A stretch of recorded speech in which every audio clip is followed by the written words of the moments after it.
Hello everyone, and welcome to our special English project. Today we are not talking about grammar rules or boring textbooks. We are stepping outside to observe a very rare and dangerous phenomenon, the clash of the British intellectual titans. I am talking, of course, about the legendary rivalry between the University of Oxford and the University of Cambridge. Together, they are known as Oxbridge. For centuries, these two prestigious institutions have been fighting over who is the absolute best. And today, we call them in the wild. Let's watch.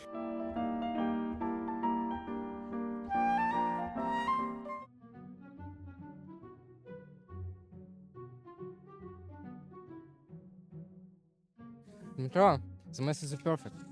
According to my calculations, the angle of the sun hitting this specific bench provides the optimal conditions for our new solar energy experiment. We just need to clear away this biological waste. I beg your pardon. Did I just hear the uneducated, squeaky voice of a Cambridge patient? You are interrupting a highly sophisticated analysis of a classical political psychology. Kindly take your little measuring toys and go play somewhere else. Careful, Nazar. Don't break the same air as them. The Cambridge mechanics only know how to communicate with numbers. They lack the referent and vocabulary of true Howard gentlemen. Refinement! Listen here, you dusty old snobs, while you are sitting here reading Ashton, books that nobody cares about. We are actually building the future of humanity. Get off this bench before I calculate the excess physical force needed to push you off it. Hold on, freeze right there. Before somebody gets hurt, let me give you a quick history lesson. Look at how angry they are. But the funny fact is Cambridge wouldn't even exist without Oxford. Oxford was founded first around 1096 year, but in 1206 year, some Oxford scholars had a massive violent argument with the local townspeople. They had to flee for their lives. They ran away to another town and started a brand new university, Cambridge. So, structurally speaking, Cambridge is just Oxford rebellious. Run away, child! Unfreeze! We did not run away. It was a ugly tragic retreat for the sake of praising human intellect. The transpil of Oxford was simple to barbaric to express our genius. Nonsense! You run away because you very simple, too weak to survive the rages and demanding. A remnant of Oxford, we are the ultimate cradle of leadership. Let's be honest, Cambridge was actually your contribution of society. Calculators Oxford shaped the very fabric of the world. We produce the people who rule contiers. This unique kingdom prime ministers descended from Oxford. Bill Chilton, Boris Johnson, Hugh Grant were the architects of modern civilization. Exactly! And let's not forget our cultural impact. Tolkien wrote The Lord of the Rings, White at Oxford. Oscar Wilde student theory. Lewis, we create literature, art, and politics. We manage the world. While you just sit in your laboratory doing math homework. Ha ha ha. Oh, that is absolutely adorable. You write cute little fantasy stories and argue in Parliament. Meanwhile, Cambridge literally discovers how the universe works. Have you ever heard of Isaac Newton? He discovered gravity. Charles Darwin? He explained human evolution. Don't stop there, Dennis. Tell them about Stephen Hawking. Tell them about Alan Turing, who created the Enigma code and basically invented modern computer science. Without Cambridge, you post your little poems. We discovered the concept of DNA. We are the masters of reality. Pay attention to these Edgerman highs. This is the classic battle of humanities versus STAM. Oxford is globally famous for humanities, history, and literature and politics.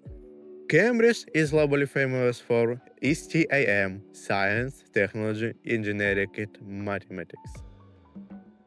Oxford Highs, you might have 30 prime ministers, which is impressive. But if you look at the ultimate proof of the academic success, the Nobel Prizes Oxford has around 70, but Cambridge has over 120 Nobel Prize winners.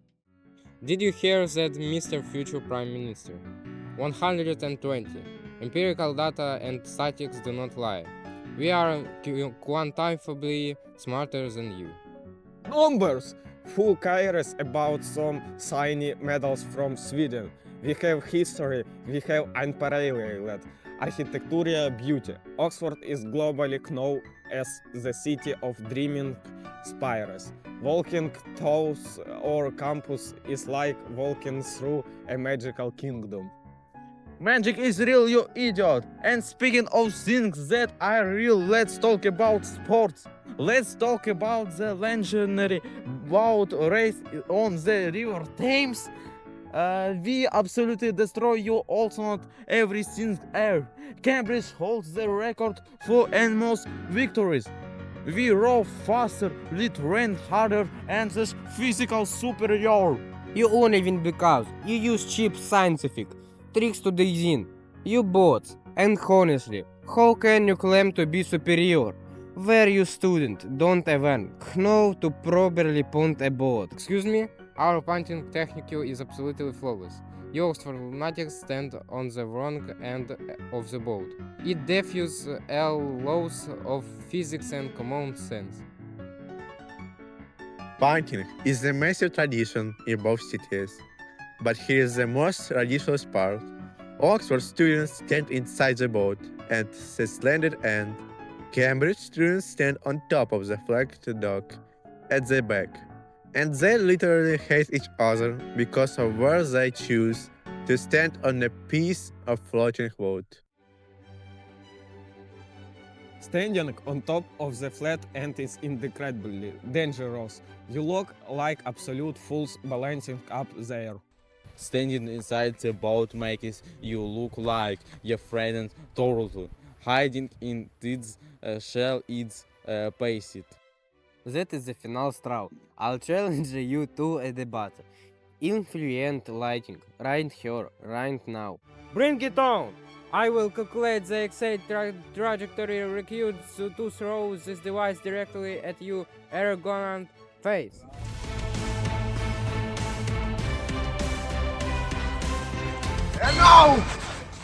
Everybody, put your weapons down and take a deep breath.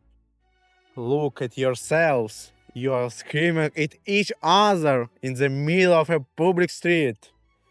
Do you have any idea how ridiculous you look to normal people? Listen to me. To the rest of the world, you are exactly the same. You both have a very college system. You both force your students to wear strange black gowns to formal dinners. You both have terrifying admission interviews. You are not Oxford and Cambridge to us. You are just Oxbridge. One giant, unified bubble of absolute academic snobbery.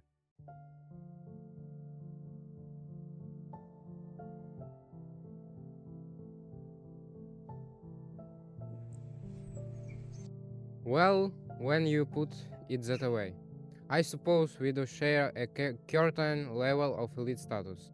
At least we are both infinitely better than Harvard. Oh, absolutely! Harvard is essentially just a kindergarten with a big budget. They have absolutely no real historical heritage. Exactly. And let's not even discuss the university in London. Imagine going to a university that does even look like a medieval castle, complaint and utter amateurs. Peasants, all of them. they couldn't survive a single day in our libraries. You know what? My mathematically obsessed friend. Shall we go find a decent place to drink some early grey tea? I will be delighted, but only if we can calculate the precise boiling point of the water first. Let's go, gentlemen.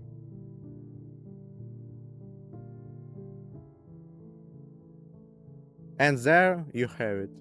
Ladies and gentlemen, the greatest academic rivalry in British history, completely solved in just a few minutes. If you ever want to stop an argument between an Oxford and a Cambridge student, just remind them that they are both much better than everyone else. Thank you so much for watching our English project. We worked really hard on this and we hope you will enjoy it. See you next time! Before somebody gets hurt. Oxford was founded first around the year 1096, but in 1208 some Oxford scholars had And now! Все, вставляем это! Standing on top of the... Куда не уйти?